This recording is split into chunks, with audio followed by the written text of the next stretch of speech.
প্রিয় শিক্ষার্থী বন্ধুরা, অনলাইন ক্লাসে তোমাদের সবাইকে স্বাগতম।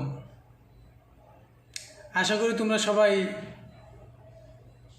বাসায় ভালো আছো,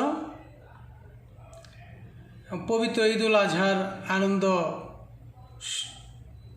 উপভোগ করেছ।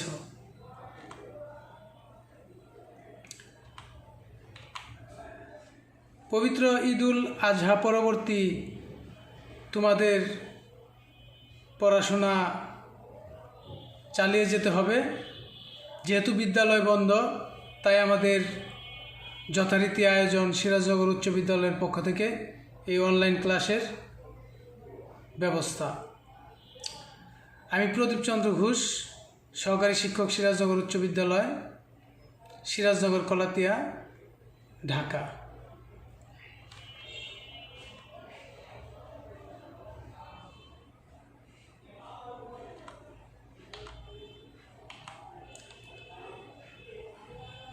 পাঠ পরিচিতি। আজকে অষ্টম শ্রেণীর সাহিত্যকণিকা বইয়ের পদ্য থেকে আমি তোমাদের সাথে কিছু আলোচনা করব। আশা করি তোমরা কিছুটা হলেও উপকৃত হবে। এই পাঠ শেষে তোমরা যে জিনিসগুলি শিখতে পারবে সেগুলো হচ্ছে কবি পরিচিতি সঠিকভাবে বলতে পারবে, কবিতাটি সঠিক উচ্চারণে পড়তে পারবে এবং অর্থ বলতে পারবে, কঠিন শব্দের অর্থ বলতে পারবে, কবিতাটির মূল ভাব ব্যাখ্যা করতে পারবে।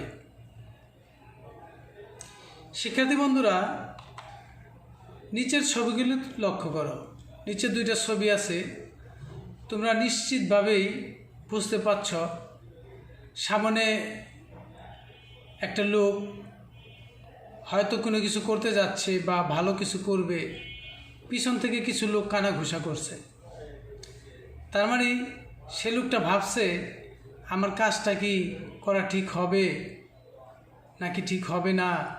তিনি সংশয়ে আছেন, কারণ পাশে লোকে কিছু বলে।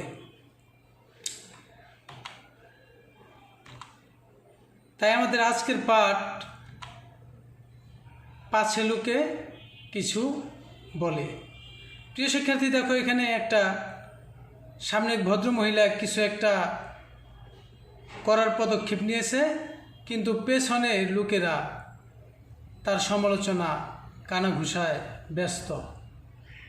তার মানে এটাই হচ্ছে পাছে লোকে কিছু বলে। যখন আমরা কোনো ভালো কাজ করতে যাই, তখন কিছু না কিছু লোক ওই কাজের সমালোচনা খুঁজে বেড়ায়। সেই সমালোচনার ভয়ে যদি আমরা কাজ করতে না পারি, তাহলে সে ভালো কাজটাও থেমে যায়। যাই হোক, আমাদের আজকের পাঠ হচ্ছে পাছে লোকে কিছু বলে। লিখেছেন, ছবিতে তোমরা দেখতে পাচ্ছ, কবি কামিনী রায়। কবি কামিনী রায়ের জন্ম বরিশালের বাসন্ডা গ্রামে 1864 খ্রিস্টাব্দে। তিনি অনেক বই লিখেছেন, তার মধ্যে আলো, ছায়া, মালা ও নির্মাল্য।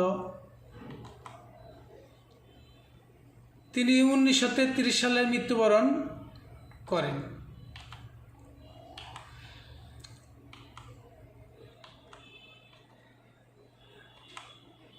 সামনের লোকটা একটা ভালো কাজ করতে পারছে না পিছনের লোকের সমালোচনার ভয়ে। দেখো তোমাদের এখানে পাঠ উপস্থাপনে, করিতে পারি না কাজ, সদা ভয় সদা লাজ, সংশয়ে সংকল্প সদা টলে, পাছে লোকে কিছু বলে। এই যে পেছনের কিছু বলে লোক, এই পেছনের কিছু বলে, পেছনের বলা লোকের কথার ভয়ে আমরা অনেক সময়ই অনেক ভালো কাজ করতে পারি না।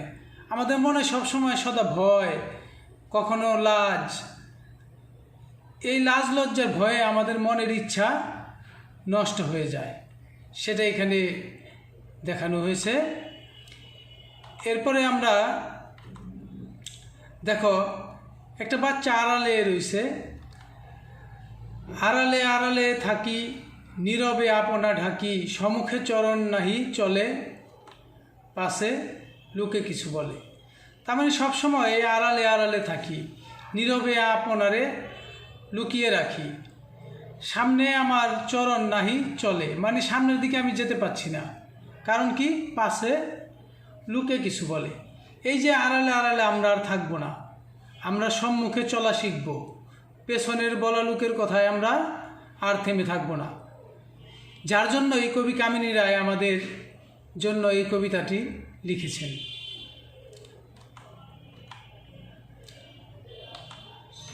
হৃদয়ে বুদ্বুদ মতো উঠে শুভ্র চিন্তা কত, মিশে যায় হৃদয়ের তলে, পাছে লোকে কিছু বলে। আসলে সর্বদাই দেশে বা আমাদের পরিবেশে কখনো কিছু সমস্যা ঘটে, আমরা কিন্তু মনে মনে ভাবি গিয়ে একটু উপকার করি।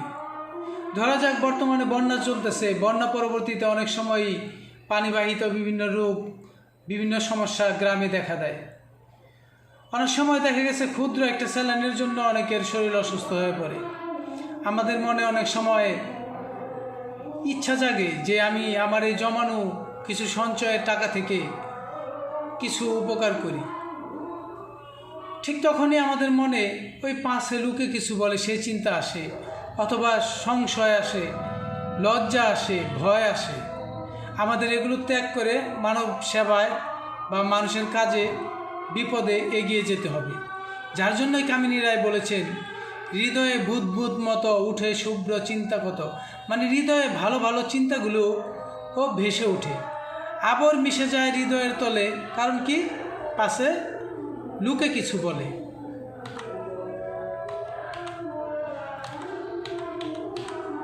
কাঁধে প্রাণ জবে আখি সযতনে শুষ্ক রাখি, নির্মল নয়নের জলে, পাশে লুকে কিছু বলে।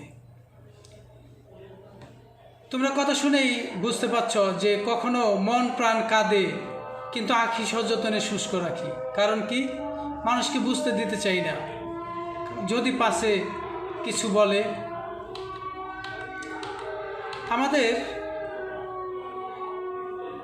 অনেক সময় অনেক কষ্টে ভুগি আমরা, ওই কষ্টের সময় আমাদের আত্মীয় স্বজন, মাতা পিতা, ভাই বন্ধু সবাই যদি সেই কষ্টের মধ্যে একটু সমবেদনা জানায়, একটি স্নেহের কথা বলে, অনেক সময় আমাদের এই ব্যথা, এই কষ্ট অনেকটাই লাঘব হয়ে যায়। তাই তো কামিনী রায় লিখেছেন, একটি স্নেহের কথা প্রশমিতে পারে ব্যথা, চলে যায় উপেক্ষার ছলে, পাশে লোকে কিছু বলে।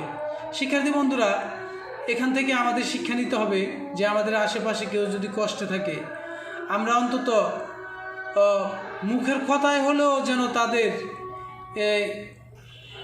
একটি স্নেহের কথা দিয়েও যেন তার কষ্টটা কিছু লাঘব হয়, অন্তত সেটাও যেন আমরা করতে পারি।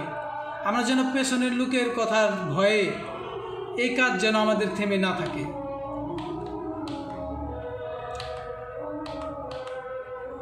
মহৎ উদ্দেশ্যে যবে একসাথে মিলে সবে, পারি না মিলিতে সেই দলে, পাশে লোকে কিছু বলে।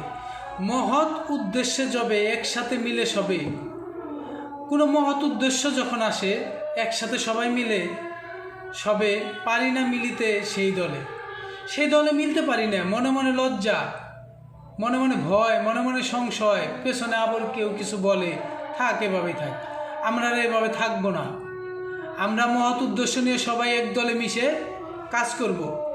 কামিনী রায়ের এই কথা যদি আমরা কিছুটা অনুভব করতে পারি, তাহলে আমাদের ভালো কাজ করার জন্য উদ্যোগী হতে হবে। পেছনের লোকের কথার ভয় আমরা আর করব না, সেটাই এখানে বোঝানো হয়েছে। আশা করি তোমরা কিছুটা বুঝতে পারছো। বিধাতা দিয়েছে প্রাণ, থাকি সদা ম্রিয়মান, শক্তি মরে ভীতির কবলে, পাশে লোকে কিছু বলে। বিধাতা আমাদের প্রাণ দিয়েছে, কিন্তু আমরা সব সময় ম্রিয়মান থাকি, চুপচাপ থাকি, যেন কিছু বুঝতে পারতাছি না। আমাদের ভিতরে যে ভালো কিছু করার যে শক্তি, এই শক্তি মরে ভীতির কবলে, কারণ কি পাশে লোকে কিছু বলে। অন্তত এই কবিতাটা তোমরা পড়ে এটা উপলব্ধি করবে যে আমরা যেন কোনো কাজে উদ্যোগী হওয়ার সময়, কোনো ভালো কাজ করার সময় পেছনের লোকের চিন্তা, পেছনের লোকের কথা না ভাবি। পেছনের লোকের কথা ভাবলে আমাদের ভালো কাজ করা সব থেমে যাবে। মানুষের জন্য মানুষ আর কখনো এগিয়ে আসবে না। তো সেটা আমাদেরকে করে দেখাতে হবে।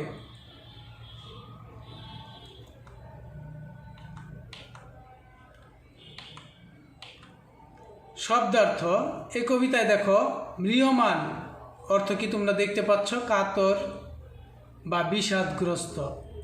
শুভ্র, শুভ্র অর্থ কি? সাদা। অ্যাকচুয়ালি তোমরা বাসায় বই পড়তে হবে, বাসায় বই পড়ার কোনো বিকল্প নাই।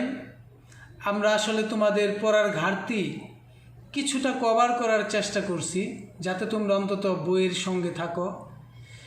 বই অধ্যায়ে আরও অনেক শব্দার্থ আছে, এগুলি তোমরা পড়বে। এখানে আমি 2-4টা জাস্ট দেখাইলাম। সংশয়, সংশয় মানে কি? সন্দেহ বা দ্বিধা।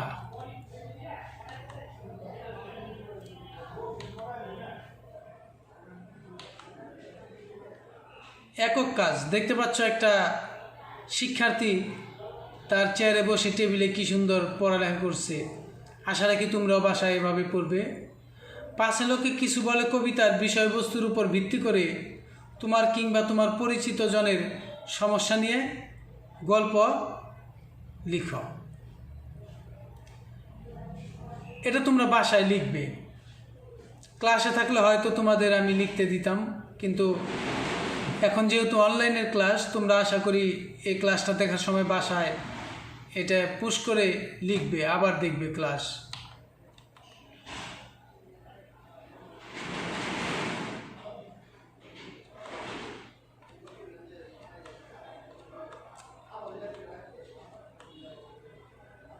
মূল্যায়ন, পাশে লোকে কিছু বলে কবিতা সবাই একসঙ্গে মিলে কেন? এই যে এখানে প্রশ্নটা রাখলাম, তুমি বাসায় বসে ভাববে। এটা তোমাদের আমি সরাসরি পাইলে হয়তো এভাবেই মূল্যায়ন করতাম, কিন্তু যেহেতু অনলাইন, তুমি বাসায় এগুলো দেখবা যে আমি এই কবিতাটা বা এই অধ্যায়টা যে পড়লাম, এই কথার উত্তরটা আমি জানি কিনা। আঁখি সযতনে শুষ্ক রাখে কখন, দেখবা তুমি এটা পারো কিনা। আমরা কেন কাজ করতে পারি না, এটা তোমরা বাসায় খেয়াল রাখবে যে আমরা কেন ভালো কাজ করতে পারি না। অবশ্য কবিতার নামের সঙ্গেই তুমি বুঝতে পারছো যে পাশে লোকে কিছু বলে, সেই চিন্তায় বোধ হয় কিছু করতে পারছি না। যাই হোক, তোমরা এই চিন্তাটা উত্তর খোঁজার চেষ্টা করবা। 4 নম্বরে শুভ্র চিন্তা কোথায় মিশে যায়। 5 নম্বরে কামিনী রায় কোথায় জন্মগ্রহণ করেন। দেখবা তোমার এগুলো মনে আছে কিনা বা পারো কিনা। বাড়ির কাজ, দেখছো একটা কি সুন্দর গ্রামের একটা বাড়ি দেখানো হয়েছে। বাড়িটা অবশ্য দেখতে খুব সুন্দর লাগছে, তোমাদেরও খুব সুন্দর লাগবে আশা করছি। মিথ্যা সংশয়ে নিজেকে গুটিয়ে রাখার প্রবণতা থেকে মুক্তির উপায় কি, তোমার মতামত দাও। এটা তুমি বাসায় করবে। স্কুল খুললে আমরা এগুলি আবার সব পর্যবেক্ষণ করব, মনে রাখবে। তো অন্তত আমরা এই কবিতাটা শেষে এটা অন্তত বুঝতে পারছি যে আমাদের যত ভালো কাজ আছে এগুলি করার জন্য আমাদেরকে ঐক্যবদ্ধ হতে হবে। এই ভালো কাজ করার জন্য এগিয়ে যেতে হবে। আমরা পেছনের লোকের কথায় বসে থাকবো না। এটা যদি আমরা উপলব্ধি করতে পারি, তাহলে কবি কামিনী রায়ের এই কবিতাটা সার্থক হবে।